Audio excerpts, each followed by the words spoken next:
Friends, അപ്പം ഇന്നത്തെ video എന്ന് പറഞ്ഞാൽ ആട് 3യുടെ റിവ്യൂ ആണ്. നിങ്ങൾ ആട് 3 തിയേറ്ററിൽ പോയി കണ്ടില്ലെങ്കിൽ പാപ്പന് വേണ്ടി ഒരു ടിക്കറ്റ് എടുത്തോ, അടിച്ചിരിക്കും മക്കളെ. അപ്പം ആട് 3 കണ്ടു. ഒരു രക്ഷയില്ലാത്ത രീതിയിലാണ് മിഥുൻ മാനുവൽ തോമസ് എടുത്തു വെച്ചിരിക്കുന്നത്. ഞാൻ ആട് 2 തിയേറ്ററിൽ പോയി കണ്ടു.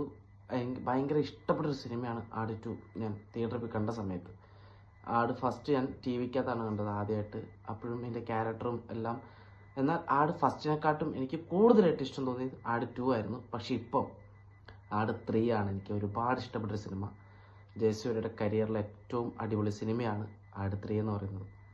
ഇതിൻ്റെ സോങ് എന്നൊക്കെ പറഞ്ഞാൽ തന്നെ ഈ ഓരോ ക്യാരക്ടേഴ്സിനും കൊടുക്കുന്ന സെയിം സോങ് തന്നെ ആട് 2-ലുള്ളത് തന്നെയാണ് ആട് 3-ൽ ഇപ്പോഴും ഉള്ളത്. അതായത് ഫസ്റ്റിലുള്ളത് അതേ സോങ്ങുകളും എല്ലാം തന്നെയാണ് ഇപ്പോഴും കൊടുത്തിരിക്കുന്നത്. പക്ഷേ നമുക്ക് കേൾക്കുമ്പോൾ കിട്ടുന്നൊരു വൈബുണ്ടല്ലോ.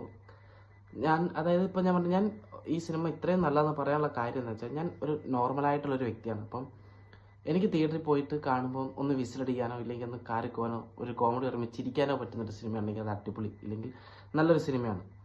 അപ്പോൾ എന്നെ സംബന്ധിച്ച് ഇതൊരു നല്ലൊരു സിനിമയാണ്. നമുക്ക് ചിരിക്കാനും നമുക്ക് എന്തെങ്കിലും സങ്കടം ഉണ്ടോ ഉണ്ടെങ്കിൽ പോലും നമ്മൾ ചിരിച്ച് അവിടെ കിടന്ന് ചാവുന്നേ ഉള്ളൂ. അതുപോലെയാണ് എടുത്തു വെച്ചിരിക്കുന്നതും ഓരോ കോമഡി ആയാലും. ഇതിനകത്ത് ഏറ്റവും കൂടുതൽ എനിക്കൊന്ന് വാരി കിട്ടിയിരിക്കുന്നത് ക്യാപ്റ്റൻ ക്ലീറ്റസ് ആയ ധർമ്മജനാണ് കിട്ടിയിരിക്കുന്നത് എന്തായാലും. അതുപോലെ രാഷ്ട്രീയ പാർട്ടികൾക്കെതിരെ പറയുന്നുണ്ട് ഇതിനകത്ത് ചെറുതായിട്ട്. അത് നമുക്ക് കാണുമ്പോൾ മനസ്സിലാവും ആരൊക്കെയൊക്കെയാ പറയുന്നത്. എന്തായാലും അടിപൊളി പടമാണ് എടുത്തിരിക്കുന്നത്. ഡ്യൂഡായാലും ഡ്യൂഡിൻ്റെ ഒക്കെ ഒന്നും പറയണ്ട. ഡ്യൂഡൊക്കെ ഈ പ്രാവശ്യമെങ്കിലും രക്ഷപ്പെടും എന്ന് വിചാരിച്ചു. പക്ഷേ സിനിമ കണ്ടു നോക്ക്.